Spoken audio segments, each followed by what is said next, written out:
नमस्कार दोस्तों, आप सभी का स्वागत है।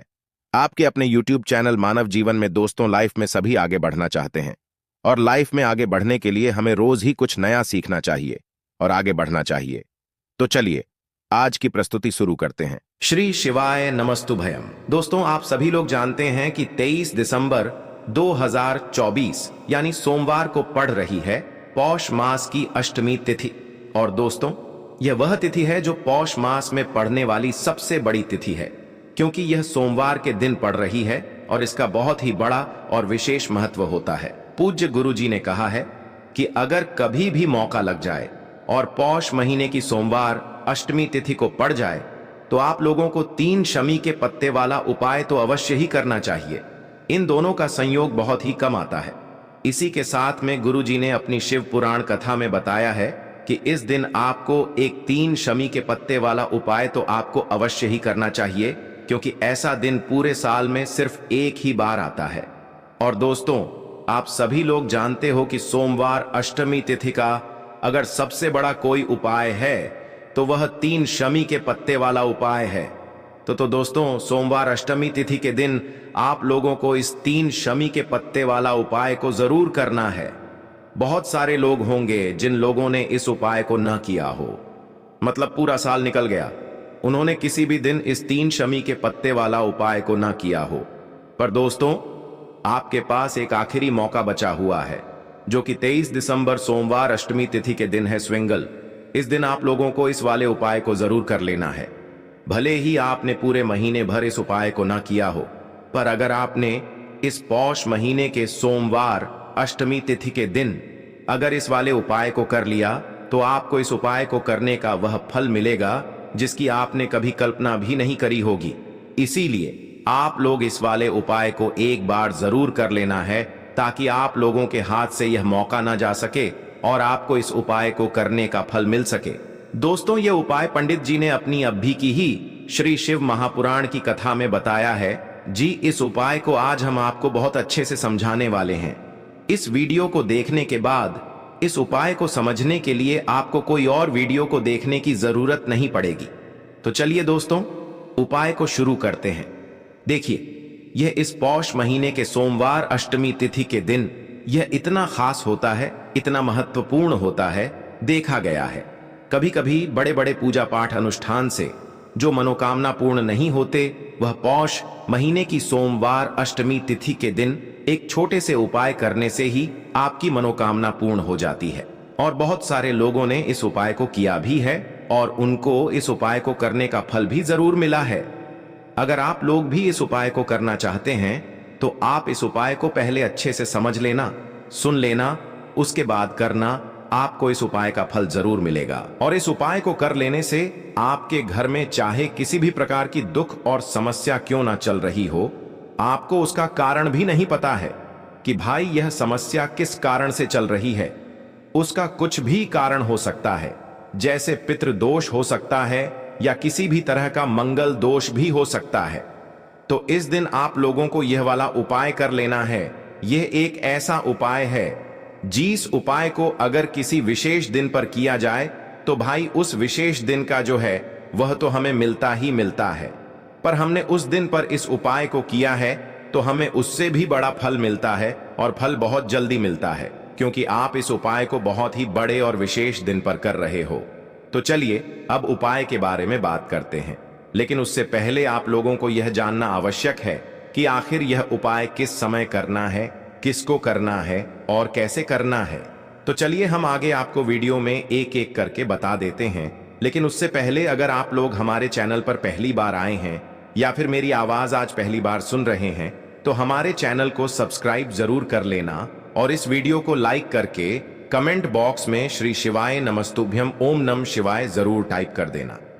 तो दोस्तों, इस 3 शमी के पत्ते वाला उपाय को हमें इस सोमवार अष्टमी तिथि के दिन कैसे करना है, किसको करना है, किस समय करना है और कहां पर करना है, यह सारे सवालों के जवाब आपको इस वीडियो में मिल जाएंगे। और जो यह वीडियो देखेगा भाई, उसको 3 शमी के पत्ते वाला उपाय जरूर करना चाहिए, क्योंकि इस दिन एक शमी के पत्ते का भी बहुत ही बड़ा और विशेष महत्व होता है। और जब बात आ जाए 3 शमी के पत्ते वाला उपाय की, तो यह सोने पे सुहागा वाली बात हो जाती है।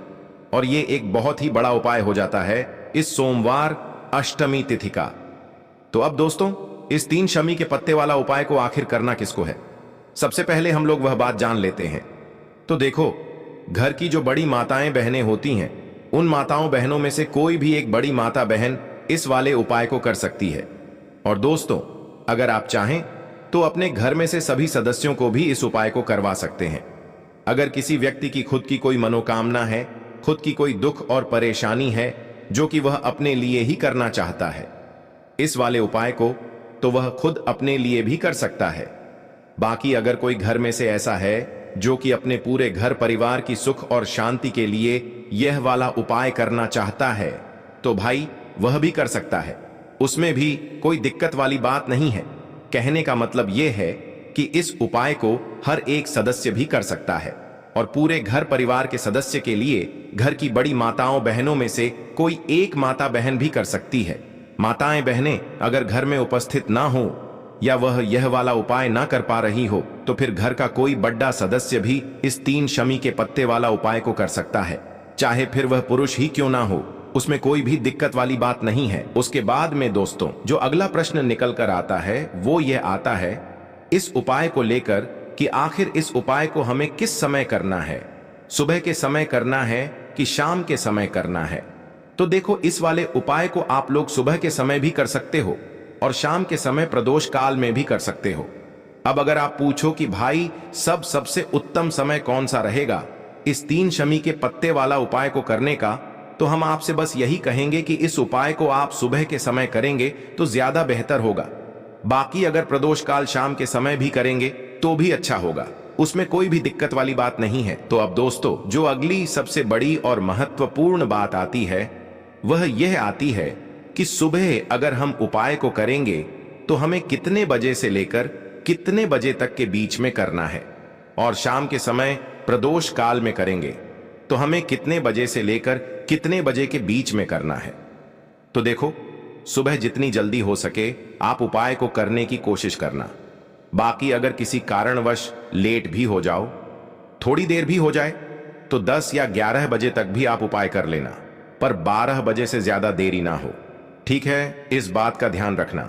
उसके बाद में दोस्तों, अगर शाम के समय प्रदोष काल की बात करें, प्रदोष काल का जो समय होता है वो शाम के 6 बजे से शुरू हो जाता है। मतलब शाम के 6 बजे से लेकर 7 बजे के बीच का जो समय होता है, यह समय प्रदोष काल का समय होता है। तो आप इस उपाय को 7 या 8 बजे के बीच में भी कर सकते हो। मतलब शाम के 6 बजे से रात 8 बजे के बीच में आप कभी भी इस वाले उपाय को कर सकते हो, उसमें कोई भी दिक्कत वाली बात नहीं है। देखिए, इस बार जो सोमवार की अष्टमी बढ़ रही है वह हमारे लिए बहुत ही विशेष है, क्योंकि यह पौष के महीने में पड़ रही है और इसी महीने में महाशिवरात्रि का पर्व भी आने वाला है। देखिए, आप सभी पूरा महीना भगवान शिव को समर्पित होता है और जो सोमवार की अष्टमी है वह हमारे महादेव और माता पार्वती के मिलन का दिन होता है। इसीलिए इस सोमवार की विशेष अष्टमी पर हमें महादेव तथा माता पार्वती की कृपा एक साथ प्राप्त होने वाली है। तो देखिए, इस वीडियो में हम पूज्य गुरुजी द्वारा बताया गया अष्टमी की तिथि पर किए जाने वाले कुछ खास उपाय जानने वाले हैं। तो चलिए दोस्तों, जान लेते हैं गुरुजी द्वारा बताए गए पहले खास उपाय के बारे में। देखिए, इस उपाय को करने के लिए सबसे पहले तो आपको एक प्यारी सी बेलपत्र लेनी है और इसी के साथ में आपको 3 कमी पत्र लेनी होगी। देखिए, यदि आपके पास बेलपत्र नहीं है तो शिवलिंग पर जो बेलपत्र चढ़ी हुई होती हैं उन्हें आप शुद्ध जल से धो करके पुनः उनका उपयोग कर सकते हैं। बस आपको ध्यान रखना है कि जो बेलपत्र हैं वह कहीं से भी खंडित नहीं होने चाहिए, इस बात का आपको ध्यान रखना है। अब देखिए, मात्र यह 2 सामग्रियां लेकर के आपको पहुंच जाना है भगवान शिव के मंदिर में। पूज्य गुरुजी के अनुसार इस उपाय को आप प्रदोष काल के समय में भी कर सकते हैं और सुबह में भी कर सकते हैं, लेकिन प्रदोष काल के समय में यदि आप इस उपाय को करेंगे तो यह उपाय आपके लिए सर्वोत्तम सिद्ध होने वाला है, क्योंकि प्रदोष काल के समय में साक्षात महादेव शिवलिंग में विराजमान होते हैं। इसीलिए आपको कोशिश करनी है कि सोमवार के अष्टमी पर आपको प्रदोष काल के समय में ही यह उपाय करना है। देखिए दोस्तों, सबसे पहले तो आपके पास जो एक बेल पत्र है और 3 शमी पत्र हैं, इन सभी को आपको एक साथ पकड़ना है और इन सभी को आपको एक साथ पकड़ करके सबसे पहले तो भगवान शिव की शिवलिंग पर जलाधारी के बिल्कुल बीच में जो माता शुक सुंदरी का स्थान होता है वहां पर आपको अर्पित करना है। इसी प्रकार से आपको समर्पित करने हैं और आपको महादेव के बहुत ही प्रिय नाम झंपेश्वर महादेव का स्मरण करना है। और यदि आप अपने व्यापार में उतार चढ़ाव देखते हैं, व्यापार में आपके वृद्धि नहीं हो पा रही हैं, आपका जो कर्जा है वह बहुत ही अधिक बढ़ने लगा है, जीवन में धन संपदा की प्राप्ति नहीं हो पा रही है, धन धान्य प्राप्ति के जो मार्ग हैं वह सभी बंद होते आपको दिखाई दे रहे हैं, तो आपको झंपेश्वर महादेव का स्मरण करना है और आपकी जो भी मनोकामना है उससे आपको बोलना है। और यह जो एक बेल पत्र है, 3 शमी पत्र हैं, इन्हें आपको माता शोक सुंदरी वाले स्थान पर समर्पित करने हैं। देखिए, जो एक बेल पत्र है, 3 शमी पत्र हैं, इन्हें आपको माता शक सुंदरी वाले स्थान पर रखना नहीं है, केवल आपको स्पर्श करवाने हैं। बेल पत्र और कम पत्र की जो डंडी है वह शिवलिंग की तरफ रहेगी। एक बेल पत्र और 3 शमी पत्र माता अशोक सुंदरी वाले स्थान पर स्पर्श करवाने। अब इन बेल पत्र और तीनों शमी पत्र को वहां से आपको उठा करके सीधे आपको इन सभी को शिवलिंग पर समर्पित कर देने हैं। इस बार भी जो बेल पत्र की डंडी है और शमी पत्र की डंडी है उनका भाग आपकी तरफ रहेगा और जो बेल पत्र की पत्ती वाला भाग है, शमी पत्र की पत्ती वाला भाग है, वह जलाधारी की ओर रहेगा। इस प्रकार से आपको यह बेल पत्र और शमी पत्र शिवलिंग पर अर्पित करने हैं। आपको यह उपाय करते समय बिल्कुल सावधानी से करना है। जिस प्रकार से आपको दिखाया जा रहा है उसी प्रकार से आपको ये उपाय करना है। गुरुजी ने बताया है जो व्यक्ति सोमवार की अष्टमी की तिथि पर यह उपाय करता है तो अगली अष्टमी आने से पहले उसकी जो मनोकामना है वह निश्चित रूप से परिपूर्ण हो जाती है। तो दोस्तों, यह उपाय आपको इस अष्टमी की तिथि पर अवश्य ही करना चाहिए।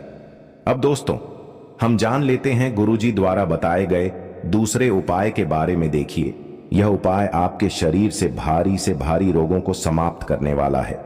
आपके शरीर में जो भी बड़ी से बड़ी बीमारी है उन्हें समाप्त करने वाला है। तो यदि आप या आपके घर का कोई भी व्यक्ति दवाई खा खाकर परेशान हो चुका है तो उसके लिए आपको यह उपाय करना है। देखिए, इस उपाय को करने के लिए आपको मात्र 14 चने की दाल लेनी होगी। 14 यानी कि 14 चने की दाल आपको लेनी है।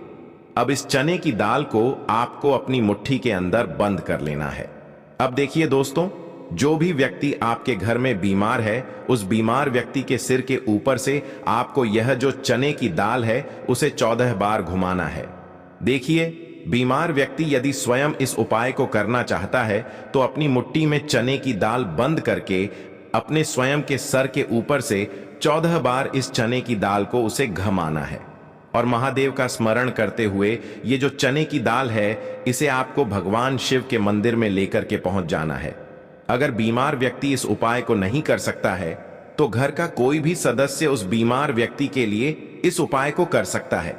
देखिए दोस्तों, मंदिर पहुंचने के बाद आपकी मुट्ठी में जो 14 चने की दाल है इसे आपको भगवान शिव के शिवलिंग पर अर्पित कर देनी है और जिस भी व्यक्ति को बीमारी है या फिर वह अपने रोग से परेशान है तो उस व्यक्ति का आपको नाम लेना है, उसकी आपको गोत्र बोलना है। नाम और गोत्र बोल करके ये जो चने की दाल है इसे आपको भगवान शिव के शिवलिंग पर अर्पित कर देनी है और महादेव से आपको प्रार्थना कर लेनी है कि इसके शरीर में जो भी भारी रोग हो चुका है, जो भी भारी बीमारी हो चुकी है, उसे कुंदकेश्वर महादेव आप अति शीघ्रता से समाप्त करने की कृपा करें। और यदि आप अपने स्वयं के लिए यह उपाय कर रहे हैं तो अपने लिए आपको प्रार्थना कर लेनी है।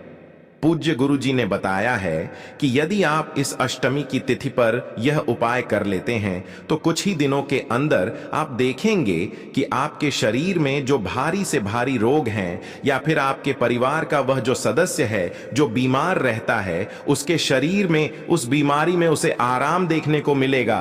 तो जिस व्यक्ति के शरीर में रोग हैं उसे यह उपाय अवश्य ही करना चाहिए। अब दोस्तों, हम जान लेते हैं पूज्य गुरुजी द्वारा बताए गए तीसरे उपाय के बारे में। देखिए दोस्तों, यह जो उपाय हैं विशेषकर आपको बेलपत्र के वृक्ष के नीचे ही करना होगा। देखिए दोस्तों, यह उपाय बहुत ही चमत्कारिक सिद्ध होने वाला है। और यह जो उपाय है विशेषकर जिन लोगों के जीवन में धन की बहुत ही अधिक समस्या रहती है, वह एक एक रुपये योग के लिए बहुत अधिक परेशान रहते हैं, या फिर वह अपने जीवन में कर्ज की समस्या को लेकर बहुत अधिक चिंतित रहते हैं, बहुत अधिक परेशान रहते हैं, तो जीवन में धन संपदा की प्राप्ति के लिए और धन से जुड़ी समस्या को दूर करने के लिए विशेषकर आपको यह सोमवार की अष्टमी का चमत्कारिक उपाय करना है। तो देखिए दोस्तों, इस उपाय को करने के लिए सबसे पहले तो आपको एक दीपक लेना होगा। देखिए, दीपक आप मिट्टी का भी ले सकते हैं और शुद्ध आटा मनकर इसका दीपक भी आप तैयार कर सकते हैं। देखिए, यदि आप आटे का दीपक ले रहे हैं तो आप जो आटा मड़ंग उसमें आपको नमक नहीं डालना है, यानी कि आपको शुद्ध आटा मनकर ही इसका एक दीपक तैयार करना होगा। अब देखिए, इस दीपक के अंदर हमें विशेषकर लंबी बाती का प्रयोग करना है, यानी कि जो लाल रंग की बाती होती है उसका हमें प्रयोग करना है। लाल रंग का कलावा का जो धागा आता है जिसे हम अपने हाथ में रक्षा सूत्र के रूप में बांधते हैं, उसी धागे की बाती का प्रयोग हमें इस दीपक में करना होगा। क्योंकि जब भी हम माता लक्ष्मी के लिए कोई भी उपाय करते हैं तो इसके लिए हमें लंबी बाती का ही प्रयोग करना चाहिए।